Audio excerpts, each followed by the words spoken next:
in this episode of the Critical Oxygen podcast. I think generally the most important thing to realize is run your easy runs easy. Give yourself an opportunity to recover. Take a step back and look at your week, what your variables are within your life, and start conservatively.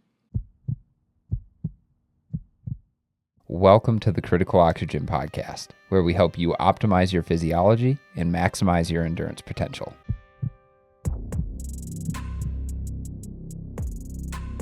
I'm your host, Phil Batterson. I have a PhD in molecular exercise physiology, and I'm the founder of Critical Oxygen, where my mission is to build better endurance athletes through remote education and in-person physiological testing. Today I'm joined by Dr. Catherine Campbell. Kat, otherwise known as runwithcat_DPT on Instagram, is a physical therapist that specializes in working with runners, as well as a certified running coach and a certified NASM personal trainer. Kat strives to make a difference in runners' lives by helping them achieve their goals they didn't think were once possible, while keeping them healthy along the process. Kat believes in utilizing an individualized and holistic approach when working with runners. She is passionate about sharing her love for running to inspire others to feel confident to take on new challenges. In today's episode, Kat and I talk about running volume and training load and how to start and progress both. We also dive into the importance of individualization in training and the need to consider factors such as accumulated time on the feet, personal goals, past history, and other areas of life stress. This was an absolutely awesome conversation that really highlights why taking an individualized approach to training is important to help each athlete you work with reach their goals. So without further ado, please enjoy my most recent conversation with Dr. Kat Campbell, all about running volume and training load. Dr. Kat Campbell, welcome to the show. Thanks so much for having me, Phil. Yeah, this is, I'm so glad that you're able to actually come on my podcast, especially after our conversation for your podcast, because I had such a good time and, it was just such a great conversation that I was like, oh, it would be perfect if we could get her on the podcast as well. And sure enough, it worked out. So welcome. And I am very excited to kind of dig into some things today. But before we do that, let's talk about a little bit of an introduction. Who is Kat Campbell and what do you do and what are your passions and stuff? Yeah. Well, first of all, thank you so much for having me. I appreciated you being on my podcast and sharing some knowledge. And I'm really excited to talk about training load and volume on yours. But a little bit about me, first and foremost, I am a physical therapist that specializes in working with runners. I am an online run coach. And most importantly, I am a runner. I've been a runner for the past, I would say, I don't even know, maybe 13 years now.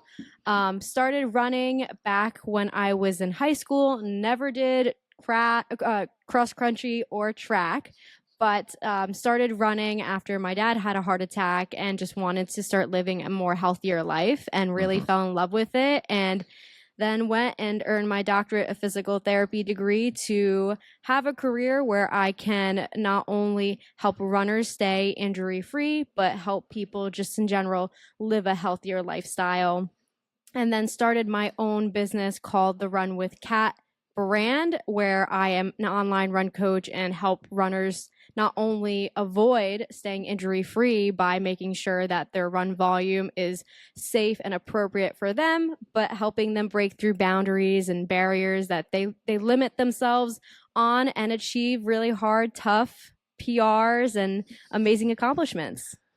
Yeah, that's awesome. That's one of the reasons why I love endurance training is because the outcome, right? Like the races that you get to do. Like I did an Ironman and I did a 50K, and it is amazing the sense of accomplishment that comes from those really, really tough efforts. And it's the great thing about it is like, a half marathon might be that pinnacle for somebody, right? They're like, oh, I never thought I could even run a half marathon because the first time I ran, I couldn't get, a half mile down the road. And then there's other people who are just like, yeah, like I want to run for 24 or 48 hours, through the night and all this other stuff. And that's their, kind of like Everest. And it's just really cool because it's so it's so rewarding to actually like work for something and then finish it.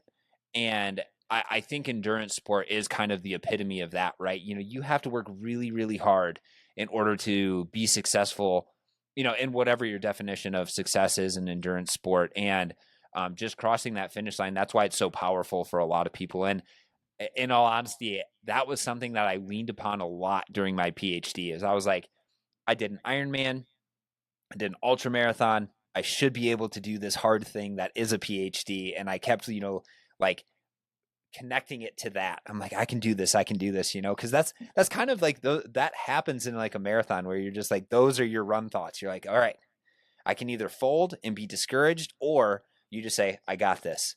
What do I look for? The next cone. Okay, I'm going to run to that next cone, then I'm going to walk to the next one, right? So I feel like there's a lot of really amazing things to learn from endurance sport that can then be translated to life. Exactly. I couldn't agree more. And I think exactly where I am right now in my coaching with some of my clients, I'm seeing exactly, like literally what you said was, I have some people who are running their first half marathon, and literally months ago were telling me they would never run a half marathon. And then I have people who are trying to do a sub 2 hour and 50-minute marathon. And what's beautiful too is, even if you don't even talk about the distances, we can talk about a half marathon period, and how someone else and their paces that they run could be tough for them. And, you could go and achieve a really tough pace and then somehow create a new goal where you're still doing the same distance, but it's still really, really hard thing to achieve.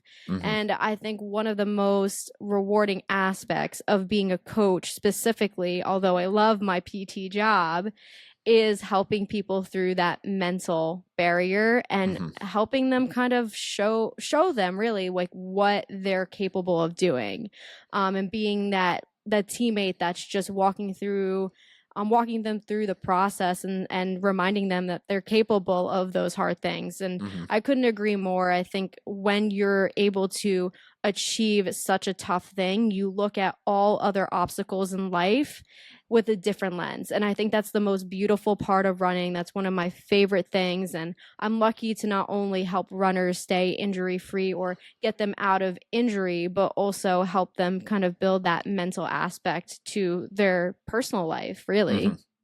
Yeah, it's amazing how, like if you're a good involved run coach, endurance coach, you almost become like a little bit of a life coach as well, because you have to learn, you have to know the individual in order to be able to coach them well. And that's something Aaron Geiser is a continuing host on the Critical O2 podcast, and he is incredible from like with how involved he actually is, from like getting to know the person, knowing the stresses in their life, trying to balance the stresses of training with the stresses of life and all of that. And it's not an easy task.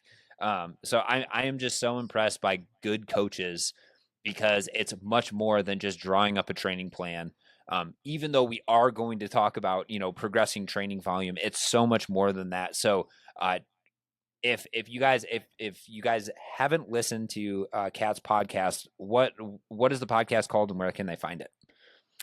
It's called the Run with Kat Show, and you can find it on any major podcast platform. So it's on Apple, Spotify. The video isn't on YouTube yet, but it will be soon. But all the other major audio files and ways that you can listen you can find it on there. And make sure that it's Run with Kat with no spaces, because if you put spaces, apparently it doesn't show up.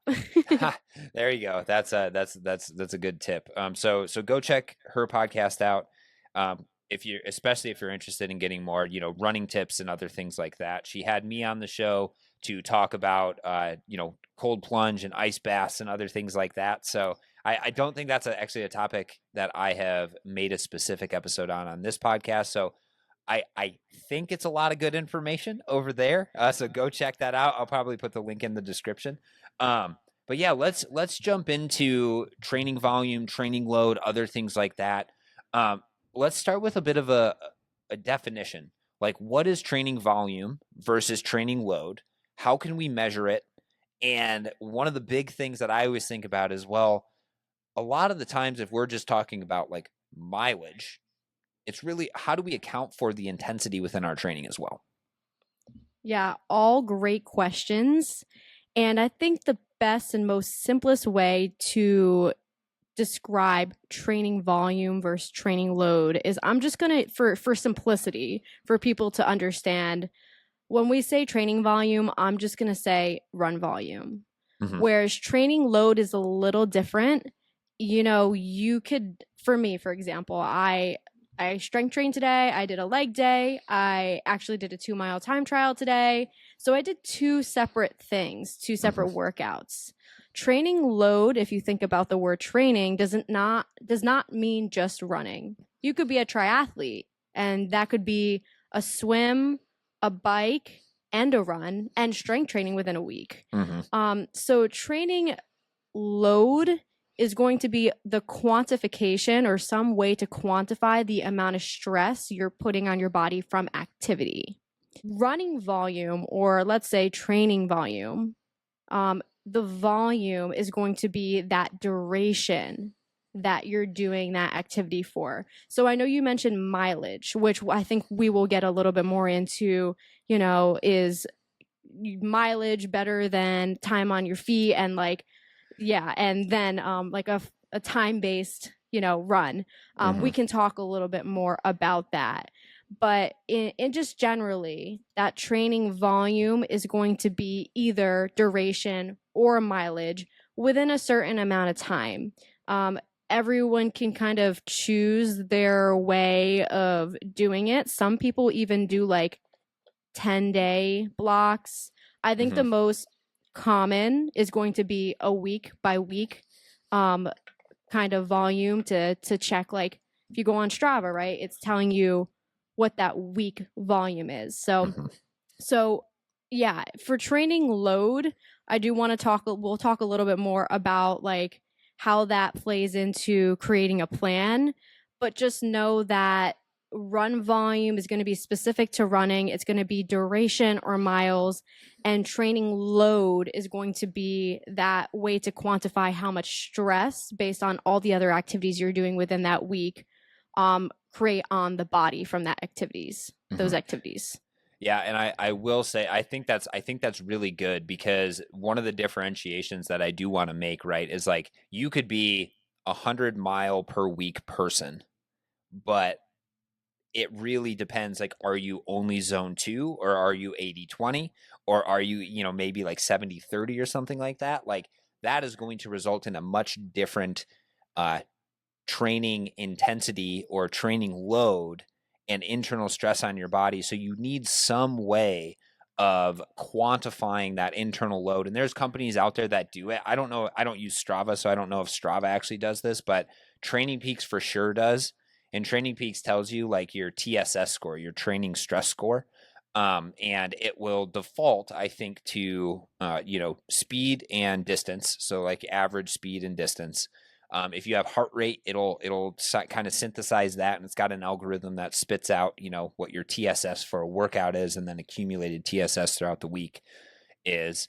But it is important to absolutely, you know, quantify something internally, whether that's heart rate. I use muscle oxygenation sometimes to get like a workout specific training intensity. For strength training, that might be, you know, your sets and reps and how much weight you lifted, because that's another way of quantifying load. So there's a lot of different ways of doing it, but you need to have, you know, some measure of volume, some measure of, you know, training stress or training load, in order to actually know how to then progress them, right? Because that is one of the biggest things is, you see, if you've read blogs or done anything like this, it's like you see time and time again, individuals who accumulate the most volume tend to be the ones who do the best in endurance races, just because time on your feet matters. But the question is how do you go from somebody who is like just starting or getting back into training to that person who is like 120 miles a week? I mean, obviously over the course of years and months and other things like that. But I think that's the next question, right? Is like, for an individual, how, like, because volume is so key, how do we then progress it safely?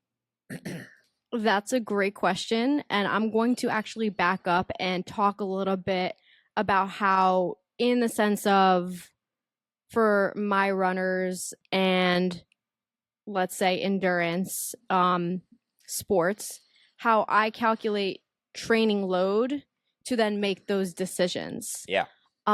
So in order to calculate training load, you would multiply duration times intensity, which is basically what you were saying with, you could go out and run a 50-mile week, but how many of those miles were easy versus hard? Mm-hmm. And so that intensity is going to be based off of RPE, rate of perceived exertion, if anyone has ever heard of that. So let's say for today, I did my 2-mile time trial. That RPE, how I perceive that with my coinciding paces, was going to be like an 8 out of 10 effort. Someone else could go run my paces. That might be their easy pace. So it's, that's just the way it is. So I think that's first and foremost, is understanding your training load and then using that as the determinant of how, as a beginner and or just a runner who's looking to get faster or become better in the sport, how to kind of progress them. And so when you have that training load, I'm going to try and I don't want to get into the weeds, but I think this is the best way. Let's get into the weeds. People, I think, come to this podcast to get kind of stuck into the weeds. I have a lot of people who follow me who are like, yeah, let's talk about like the signals for molecular adaptation and stuff like that. So we can go into the weeds as much as possible. And if people have questions, they can reach out to you or me on Instagram for clarification. Okay, awesome. So let me know if I go off on a tangent, I shall say. I will. Okay. So with that training load, right, we have duration and intensity. I will say, just in general, like if we're talking about, and as a PT, I'm always going to say it depends. But let's say if we're talking about just a beginner, like you were talking about, someone who has never ran really the past 2 years and is trying to get into running. A general rule of thumb just for beginners, I typically like to say, is start with maybe 3 days a week of running, spacing the days out in between. Like don't go and do Monday, Tuesday, Wednesday. Mm-hmm. And then within those, spacing those days out, depending on, again, if you're a complete beginner, starting from a run walk with duration-based, really time-based running being what you're focusing on. But like, let's say there's someone who maybe let's say I had a client who was injured and really took off like 10 days from running. And maybe their mileage beforehand was 25 miles per week. Mm-hmm. I don't think that we need to start and regress them that far back. Like we don't need to start from a run walk again. So it's really going to depend on like where that person is and knowing that person, like you said, knowing their history.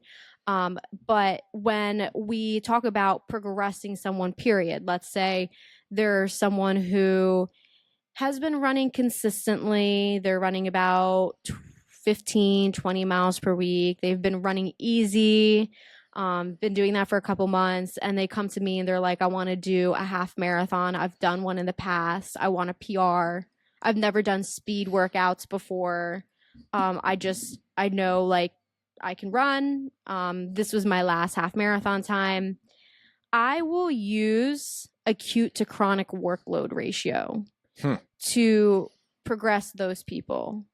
And there's also apps for this. I use the Run DNA app. I also use the Run Analysis system at work. Mm-hmm. But they have an app where it'll calculate their acute to chronic workload ratio. And that does require, which I think runners should do anyways, rating their runs on their RPE level.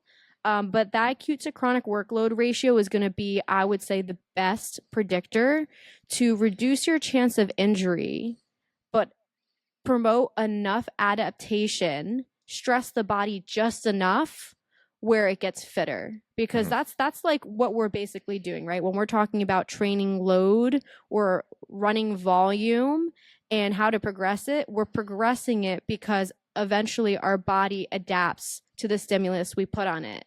And in order to continue to gain fitness and run those really, really long, high mileage weeks, we need to slowly build and adapt to that. But if we don't slowly and carefully curate what mileage we should do, we're putting too much stress on the body to the point where our body cannot adapt to it. Those loads are overstressed, overmanaged, and that's when that injury happens.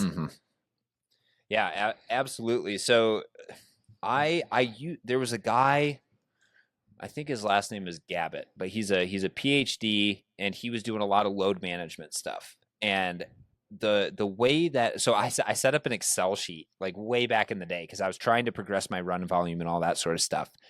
And I believe the way that I did it is I took the average of the last 4 weeks of, and I think at this point it was like heart rate times, time spent running or something like that. And that was just like my number that I was using because I wanted to get some level of internal metric that was going on there. And from what I remember is that he said that typically it's okay to increase up to about 10% per week, which is like that could be a lot, right? If you're doing, 40-mile weeks, an extra 4 miles or something like that, seems, in my mind's eye, that seems like a lot. But it seemed like, within that 10%, you can kind of deal with it. Anything above that or below that, so 90 to 110%, you're running risks of sickness, injury, other things like that. And then he said at a maximum, it was like 1.4. So I had this beautiful graph that was like, green, that was like the 90 to 110%. Then anything between, 110% to 140 was like yellow/red. And then anything outside it was red. Is that kind of what the Run DNA system gives as well? Is like, do they give a recommendation in terms of, is it 10% per week, or is it something different than that? Yeah, so they use it based off the training load. So to calculate the training load, you do duration times intensity, and it'll give you a range. So based off acute to chronic workload ratio, what they're finding more recently is that the sweet spot to get those specific adaptations to gain fitness, when you divide and like figure out what that acute to chronic workload ratio is, which is basically just dividing the past week divided by the last month. So training load that past week divided by the past month. The sweet spot when you do that ratio and you figure it out is between 0.8 to 1.3. And okay, so that's a pretty big range then. Yeah. And it's funny because I know a lot of people talk about the 10% rule, and a lot of people, like, I would say, like, even a year and a half ago, 2 years ago, I on Instagram, I see all these influencers are like 10%, increase your volume by 10%. And I mean, I guess it's like a good thing to say so that people don't do too much. But again, I think it's just going back to like, it's trying to find the perfect scale of, you do want to push your body hard if you want to get fitter. And so I also think that 10% rule doesn't say anything about intensity. And from a coaching perspective, what I have noticed is you could run more volume than you can tolerate high intensity before you get hurt. Absolutely. And especially, I think this is really important in running, because I find a lot of people, especially myself, with the whole idea of like, oh, you have to do, like, say, zone 2 training at, the upper end of that zone 2. I don't think that really works for runners, because it accumulates too much stress for a lot, like, for what you're actually trying to accomplish. And so I always encourage runners, especially, it's like, it's okay to go easier. Like, for example, because I'm slowly trying to get back into things, my like run days are like 10 minutes Monday, Wednesday, Friday, and I've been building up like 1 minute per. And I really just go as fast as I want or feel like I can that day, because I know on the other days I'm accumulating volume by just walking. And I know that that's going to be way less impact than if I'm actually, running all the time. I don't know if that's like the best way to go about it, but I found that that really helps me manage my, training load and allows me to gain more training volume over the course of time.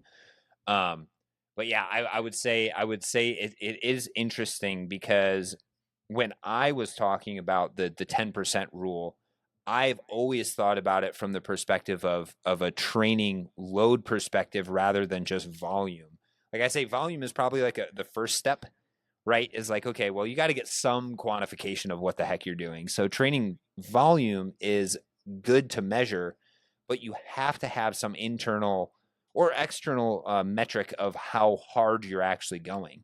Because exactly like what we started with, right? 50 miles, if you're doing something that's like 90% fairly easy stuff, 10% high intensity stuff is way different than if you're doing that all zone 3, right? Which I'm sure you've seen people do, and then they get injured and stuff. Yeah, and I think this is a good time to talk about like duration versus mileage too. Like I have clients who run a 7:20, 7:30 easy pace. And then I have clients who run a 13-minute mile easy pace. And so that 13-minute miler, them running 50 miles per week, is not going to be the same as the person who runs 7:20, 7:30 easy. And that kind of goes back to as well, like, is like high volume good for everyone? I don't necessarily think so. And it's funny because even I've had clients who, I have this one client who I started working with last year. He was injured for several months, was not running at all, and then came to me and was like, we have 12 weeks to do a marathon. I want to Boston qualify. Yeah. And he did it. But a lot of people were asking him, so like, what mileage are you at right now? Like 60, 70? And he's like, I didn't even hit 50 this entire training block. So understanding that, like, this kind of goes back to when we were talking about knowing your client, knowing like who they are, their stressors, what their paces are, what they're able to tolerate. All of that is going to depend on what I kind of give them. And just for someone like you and your circumstance of like, I know you're coming back from that hip injury and you're slowly starting to build up your mileage again, is when someone comes to me like that, or like they're a beginner, because that intensity is so high, and I notice that people will break down much faster with just adding intensity. A lot of the first month or two is going to be just base building and really just trying to get up to, I try to do 3 days a week of 60 minutes. And then that's when I'll say, okay, let's cut down the duration. You can do time on your feet for 60 minutes with no pain or no issues, like no, like, ending up injured. That's when I'll drop down that duration and say, let's add that 4th day of running. That's kind of how I do it. And then like, depending on their time, their schedule, like what they're trying to build to, maybe it will be that they want to do a 5th day. Same exact thing. We'll build up to that 5th day. And then when we kind of get to that place of running 5 days a week safely for, I would say like 3 to 4 weeks with no injuries, because there usually is a 3 to 4 week delay with injuries. Right. So when you get to that place of not running speed and no pain for 3 to 4 weeks, that's when I'll say like, let's add some speed. Yeah. And add play with the intensity, right? Like, I think duration is a lot more important than intensity, but obviously the intensity is going to be really important if you want a really competitive goal, like to PR. Yeah, so the reason why I do a little bit more of the intensity on those short days is because I know that on the off days and the rest of my days, I'm not going to really be doing too much. I'm just going to be walking. I'm going to be, I'm going to be absorbing that fatigue and able to adapt from it. And that's why I don't give myself goals in terms of speed. It's like, oh, how are you feeling today? Okay, let's kind of crush it a little bit today. Or, oh man, you feel like shit. We're not going hard today, right?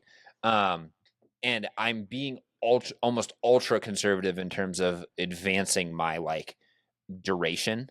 I'm like, I started at 10 minutes and I'm up to 12 minutes. So I've done 3 weeks worth. But I was like, I like I know that the next day I'm, if I'm a little sore, other things like that, it's not going to be an issue because I'm not going to run and do more volume the next day. And this is a great conversation because it is dependent on who you're working with. I found that in the past that higher intensity stuff, as long as I don't overdo it just like acutely, like is such a stimulus for adaptation for me. And admittedly too, running does not bother me. Like I'll get like, I've had like Achilles issues and other things like that in the past, but running doesn't bother my hip, doesn't bother my back or anything like that. It's actually the slow volume of biking that is a little bit too hard for me that actually like exacerbates a back injury, right? So it's like, so this has been a huge, kind of exploration period. I'm not saying that people should do what I do. Obviously I would consult a PT or somebody who is a professional like Kat first, but I've had a lot of experience trying to figure out, does more volume work for me? Does more higher intensity stuff work for me? And to be honest, I'm not training for anything either. So this is kind of just me being like, getting a little bit of aggression out sometimes too. It's like, man, I'm not feeling it today. I'm kind of pissed off. I'm going to go try to run, like 2 miles in my 12 minutes that I'm running and stuff like that. I haven't hit that yet, but I wish I could. So yeah, but going back to the duration versus the mileage sort of thing, I really like because I think a lot of people get really hung up on like volume being distance, and it doesn't leave much wiggle room for like if you're feeling shitty on a certain day. Because if you got 10 miles on the books and you're feeling awful, then that 10 minutes could turn from like a 90-minute run to like a 2-hour run, and that's not doing us any good. Maybe like 60 to 90 minutes would have been like the key there. But I think people see like on Strava and other places like, oh, this person, they're crushing the mileage. And it's like, well, maybe we need to take a different approach in terms of doing accumulated time on the feet rather than distance per se.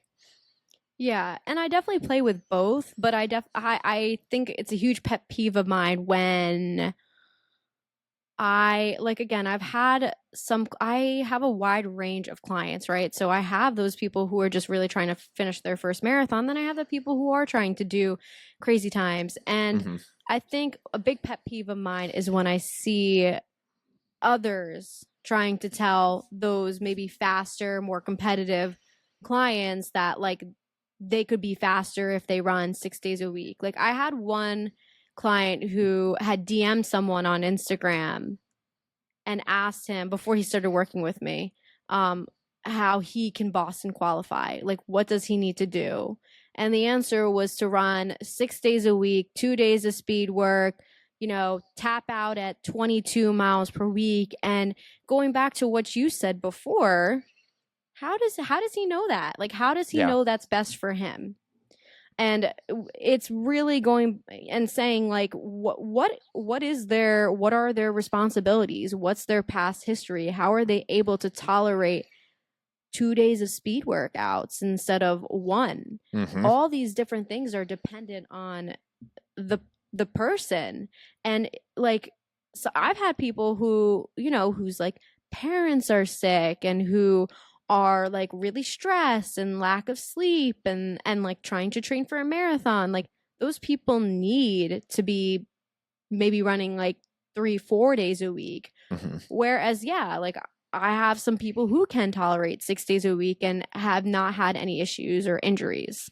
So it's just a big pet peeve of mine when people are like, yeah, you need to run like 70 miles per week and you need to be running 6 days a week. And everyone is different. And like you said, I think it's the coach's job to kind of see all the variables and figure out what is best for them. One thing to think about is like those internal versus external variables and how those the loads play into place with that. So, an external load, like we think of, okay, like you're going to do a speed workout, you're going to lift and you're going to run like 5 days a week. But that internal load is going to be different person to person. Someone can be, like, first of all, like you said, your job or what you do in your day-to-day life seems like you have some time to recover from those adaptations. Mm-hmm. Where some people's jobs are really physical. So then to ask someone to say like to just say like, "Oh, you need to be running 6 days a week." Like they might not be like a professional runner who gets the opportunity to recover and sleep and eat and get PT and massage in between Mm-hmm. all the rest of their day before their next run. They might have to be working on their feet for 10, 12 hours. Maybe they're a nurse, maybe they're a doctor. So I just went on a little bit of a tangent there, but I think it's just like what I'm trying to have people understand is a lot of this is really going to depend on you taking a step back, reflecting on your own situation and not letting your ego get in place of what is best for you because Mm-hmm. of what other people are telling you you should do, or because you know that the professionals are running 6 days a week and 80, 90, 100 miles per week. Yeah, I'm grinning right now because I think I've had multiple conversations with people about this sort of stuff now. So it's good to see that we are kind of, at least the people I talk to, and I think I talk to a very specific group of coaches and stuff. But the tide is the direction and like the guidance is changing. Right, it's saying you need to train to your individual capabilities, and training is just one block in a much more complicated puzzle of if you got kids, if you got stress at work, have you had previous stressors and stuff that you need to recover from, like all of this sort of stuff. Because while like physical stress of exercise is slightly different than like mental stress, it all plays back into your ability to adapt. And if you're always overdoing it, and I think we talked about this during like the cold plunge stuff, is like cold plunge could be useful for some people, but if it's the tipping point of adding too much stress, then you're going to see your heart rate variability plummet, and you're not going to be able to adapt or take on more stress and more load. So it's the answer is it always depends. But in order to figure that out, if you're a self-coached athlete, you have to be really reflective and figure out what works for you, what doesn't work for you. If you're a coached athlete, then you need to find a coach who is willing to talk to you about all of those sort of things. And this is where like I do think there is a place for, kind of like the suggestions of, oh, this is how I would do it if I was doing like a couch to 5K or something like that, like a little, like a cookie cutter training plan. But I think that it should be like, if you're trying to do this sort of stuff, you're going to be much better off hiring a coach that's going to be able to actually guide you through this, talk you through what's going on, doing other things like that, as opposed to just being like, oh yeah, like it's a quick way to make a buck, right? For a coach is like, they say, I have an Ironman training plan, here you go. And it doesn't customize anything. I have a couch to 5K training plan. I have a half marathon training plan.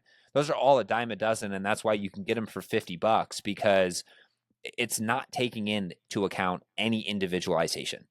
Yeah. So just to go off of your tangent and get on another tangent, right? But the point is that, it always starts with meeting the athlete or meeting yourself where you are. Don't let your ego get in the way. And I'm saying this out loud because I let my ego get in the way a lot.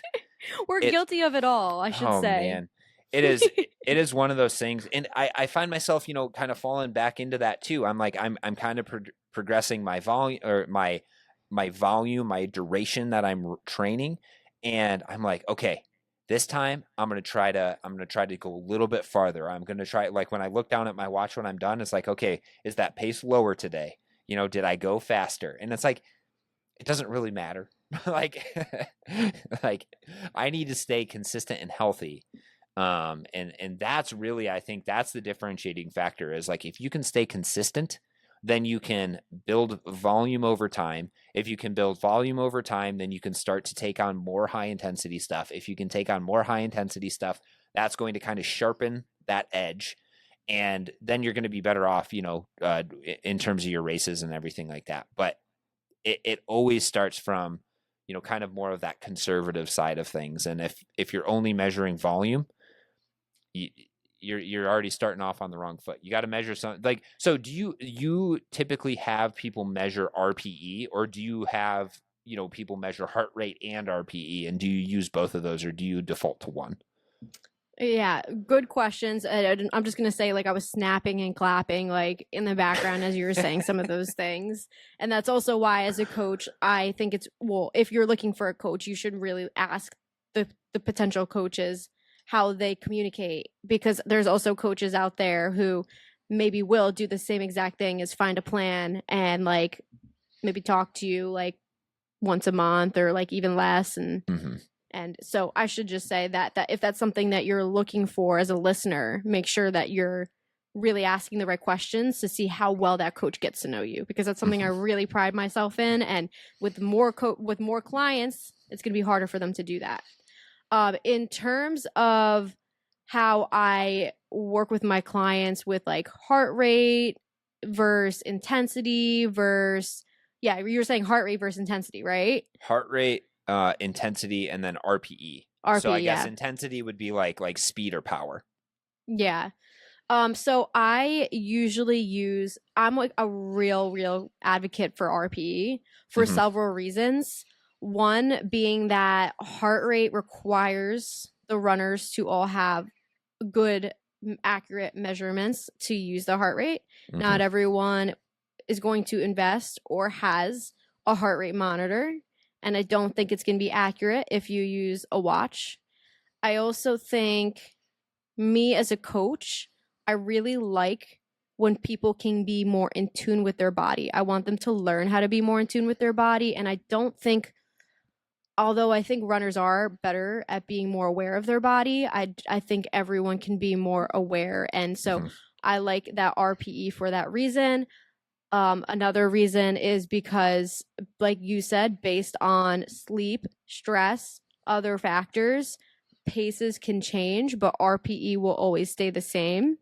It will always be something that you can like play with and say, all right, if I'm doing a 7 out of 10, that was my true 7 out of 10 effort for that day.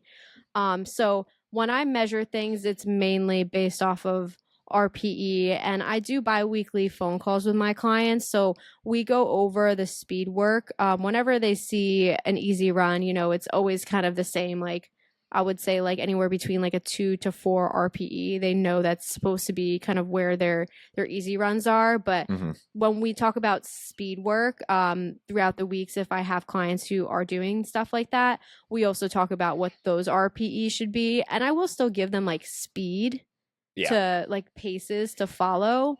But I always say like check your RPE, and if days you're out of that, that's fine. But also see like on days that feel normal, are you able to maintain the same speed that prescribed based off your RPE? Like I want those things to I want people to make those connections, like see the pace, but also feel like that's the true effort. I also don't like when people are enslaved to their watch too. So that's why I like RPE. Yeah, I've worked with a very, very, very talented high school cross country runner, and at one point I asked her not to wear her watch, and it was like, she was like, "No, I'm not doing that." I was like, okay. If you're not going to take your watch off, can you at least like turn it around and just go by feel for me? And she was like, "Okay, I'll try that." But yeah, it is, and same sort of thing, right? It's one thing to be data driven in your approach, but it's another thing to be so locked into your watch's numbers that you just totally ignore what your body is saying. And I think it's a mixture of everything. I think my approach is like you should be, measuring like say heart rate, some internal variable. RPE is great because it gives you your perceived exertion. And then speed is also useful because then you can kind of say, okay, well, how is my output changing? How is my internal variable changing? And how is my rate, my psychological, sort of area changing as well? And here's a question for you. Do you ever get clients where their RPE calibration is off? And what I mean by that is I've seen this probably at CrossFit a number of times where it's like, okay, guys, today's supposed to be easy workout, those sort of things. And then by the end of the workout, it's like people are just laying on the floor dead. And you're like, dude, if you were doing an RP, it was supposed to be a 5 and you hit a 10. Like, you're not accomplishing the goal of the workout. Like, have you ever had individuals like that where you're like, okay, 2 to a 4 for the easy work, and then they come back every time they're just like, yeah, I was running 6-minute mile pace and it felt like a 2 to 4, and that like they couldn't even sustain that for a 5K? And how do you remedy that then? Absolutely. And it's usually the beginners who want to run their easy pace faster, and think it's easy. They truly think it's easy, but it's not. And this is when I will say, like, I will look at their heart rate sometimes, and I'm not like married to it needs to be within these ranges. But generally, if they have like a newer watch and I see that their runs are like around a 177 beats per minute heart rate, I can tell that they're probably too fast. And then it's also when I notice over time they're not getting fitter. Like, Yeah. I'm really big component on fitness tests and seeing how people are improving their fitness. That's why I did a 2-mile time trial today to see, like, was I getting fitter? And those people hit a real big plateau fast.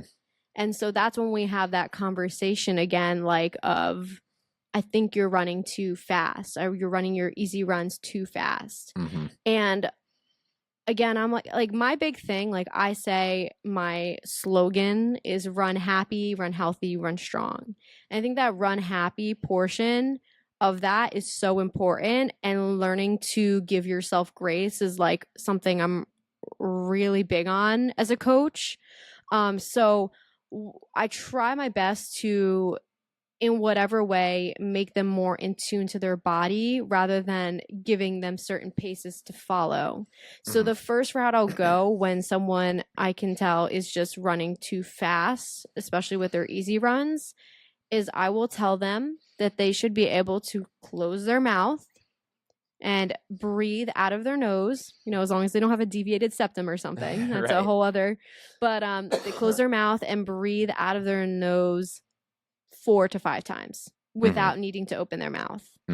And I kind of use that objective measure to guide them into their pace, because as long as they don't have any history of any like deviated septum or anything, they're going to realize real fast that they're running too fast. Oh yeah. Yeah, I've had the chance to run at the high school level and then the junior college level, and what I noticed during my junior college times was that the people who had a tendency to run the easy runs too hard would always run the hard workouts too easy, and then when we get to the races, they would not race well. And then on the flip side of things, the people who would go really, really easy on the easy runs and then do the work during the hard runs, like, I'm not saying they like crushed it and like, we're beating the times, but they were hitting the prescribed times on the hard runs. They were typically the ones that could, bounce back from a race, do really well in the race, and then, continue to have that consistency as well. And this is, it's always something that it's like, I think people have this misconception that faster is always better.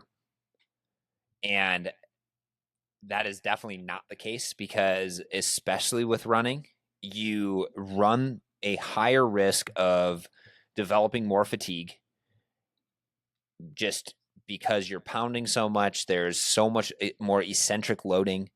And as opposed to cycling, you can get away with going a little too hard, too fast for too long, because it's concentric loading. You can really fuel really well on the bike, and it's non-weight bearing, so you don't have to repair all of those other processes. But in running specifically, it's so much easier to just go too hard. And I think people are also kind of allergic to like walk-run mixture, or walking as, another cardiovascular stimulus. And I don't know, other than, kind of what you're doing by showing people that they're not progressing in terms of their performance, which I love that. I don't know how else to convince people other than just having them kind of like, do their thing, run too fast all the time, fail, and then, be like, all right, let's recalibrate, right? Like you can tell them that. You can tell the guys, you got to go slow during your easy runs. Like it's going to be like almost painfully slow. And then you can go hard during your hard workouts. But then in between that, your goal should be to facilitate as much fatigue recovery as possible. And by doing that, you're going to set yourself up for another really good high intensity session if that's where you're at in terms of your training. Yeah, and I think there's an ego component to it, which I will say as a coach, I try to be a little picky with who I have as my clients because you can only help the people who have the open mind to be helped. Like some people say they want to be helped and they're stuck in their ways. But I think the best way that I try to explain it to my clients is figuring out what their goal is. Like, is their goal to get faster? If it is, then I will explain to them that you're not giving your body time to recover and adapt to get faster. I have some people who their main goal within a training block is just to not get injured. So then I'll explain, you're running too fast during your easy runs. You're not running slow enough, or you're running too slow during your hard workouts. And all of that is going to never give your body time to recover because you're constantly trying to run at a hard effort. That is a recipe for injury. And I think luckily having that physical therapy degree, I think people take me a little bit more seriously when I say that because I've seen that happen. So I really just try to use their goals as ways to guide them and execute correctly. But yeah, I mean, ultimately, I think it's sometimes an ego thing. And some people, I think there's like a whole other aspect of maybe getting a sports psychologist if they can't move past understanding the purpose of each workout. And if they really are so adamant on that, then like, yeah, that might be more of a thing for a sports psychologist assessment, Yeah. I something that came up, I think it was on the Peter Attia podcast pretty recently, was that Olav Alexander Boo, who's the head coach of like the Norwegian triathletes, like there's like 2 or 3 of them that are just absolutely crushing it right now. And one of the things he was saying, because Peter's podcast is a little bit more about like wellness and longevity and health and other things like that. And again, one of the misconceptions, because what we see is, you have to be working out at zone 2 if you're not working, like, for the volume aspect of things. If you're not working out at zone 2, then you're missing out on gains. One of the things he said is he was like, no, I don't like, I do not require, especially for health, people to go exactly at zone 2 because that might be too hard for them to sustain it over time. And if they're just going to be, if they want to just walk in zone 1 or exercise in a lower zone, that's actually better because they're going to stay healthier for longer, and that's going to allow them to stay consistent. And I know it probably sounds like a broken record at this point, but I'm like, especially in running, it is so important to kind of, slow it down, especially when you're trying to build volume. This is another perfect example is, I'm sure you've gotten this before, is like when you're trying to build volume with somebody and they're a type A individual and they're like, I want to continue to run the same pace as I was when I was running 20 miles as I am now at 50 miles. And you're like, no. This is where RPE, right, comes into play. If you're trying to run the same pace when you go from 20 to 40 to 60 miles a week, it's not going to work out because you should be accumulating some level of fatigue. That acute to chronic work ratio is probably going to be closer to that, maybe 1.1, 1.2, 1.3. And in order to actually make that so it doesn't go to that next level, the past 1.3, you have to slow it down. So I think in terms of like progressing volume, I think a lot of people get stuck on, well, I used to be able to run 7 minutes and 30 seconds and that was my easy pace. And now I'm getting slower, even though I'm running more volume. It's like, no, you have to get slower in order to accumulate that more volume. And then eventually over time, you will build that speed back up as you get more fit. Yeah. And that's something that is important to realize when people just have that conversation of high volume, right? Like high volume is the answer. Everyone should be doing high volume. I'm actually have built a lot of fitness the past couple months after coming back from an injury. I went into a 5K training block, like one from 23/17 back in November of 2020. Wow, like 2021. That was my PR to this February to 22/26. Nice. So almost a minute. And what I have realized the past couple months is like, as I gain fitness, I just naturally run my easy runs much faster. Mm-hmm. And for the first couple times, I'm like, maybe this is just like it was a nice day out and I'm running a little faster because it feels good. And then it was consistent. Mm-hmm. And so as people run more mileage and they get fitter and they're able to run more mileage, naturally, like let it happen on its own. But naturally, theoretically, as they get fitter, their easy pace is gonna get a little faster, naturally, not forced. And they're again, what also justifying why they can run longer distances or higher mileage is because taking a 7-mile run for them is not like for someone who's running a 7-minute mile, 7 30-minute mile easy is not going to be the same as if I ran a 7-minute mile. Right. So. Yeah. So this is an awesome conversation just about, progression and, trying to figure out, what's going to work best for you as the athlete and everything like that. Is there anything you want to leave people with in terms of, maybe it's training load, maybe it's volume sort of progressions, other things like that we haven't touched on?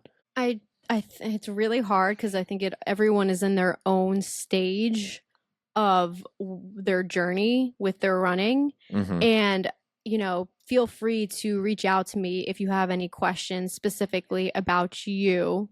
But I think generally the most important thing to realize is run your easy runs easy. Give yourself an opportunity to recover.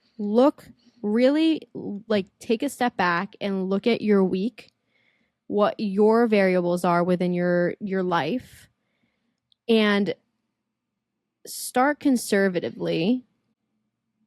And if you're feeling good, build up, but you will regret doing the opposite. I was going to say, I have never had a training week where I go easier that I regret, but I've always had training weeks where I go too hard and get injured. And, that's just that's the worst feeling. So I 100% agree. I couldn't have said it better myself. Kat, thank you so much for coming on. I think this is a really awesome conversation. Even it was a little bit more philosophical, I would say, than pure science and stuff. But I love these sort of discussions because I think they're very important for people to have. And the more we start to talk about it, the more individualization we start to get into the sport, the better off people are going to be, the healthier they're going to be, the happier they are going to be, when they run and when they train and all that sort of stuff. So thank you so much. Thank you so much for putting out those positive vibes, to the endurance community and everything like that. If you guys have any questions about this topic or any other topic, you can always catch me at Critical02 on Instagram. You can catch Kat on Instagram at runwithcat_DPT.